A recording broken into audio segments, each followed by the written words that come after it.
hei, mida sina siin teed? Tere sulle ka, ma viskan ära toitu, mis mul on üle jäänud. Oi, paistab, et seda toitu on küll palju.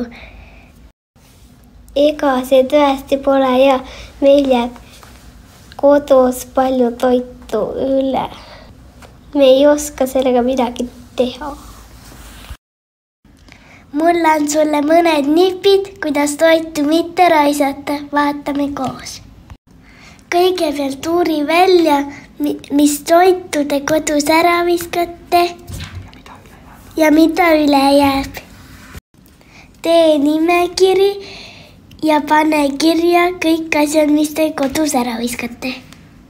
Nüüd otsustage, kas mõnda asja ostate vähem või üldse pole vaja. Pange kirja nädala menüü ja tehke poe nimekiri. Nii, nüüd ostate poest ainult vajalikke asju ja mittevajaliku asjad jätate pigem poodi. Hoia asju õiges kohas, mitte kapi otsas, külmkapis säilivad need paremini.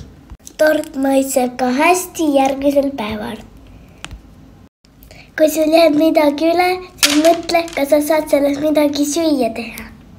Näiteks hommikust alles jäänud pudrust saab teha pannkooke. Üks väga tähtis jutt, kindlasti kui sa sööma hakkad, tõsta nii suur ports, kui sa ise ära sööd. See tundub küll siin natuke liiga suur. Nüüd mõtle, kuidas sina saad toitu mitte raisata.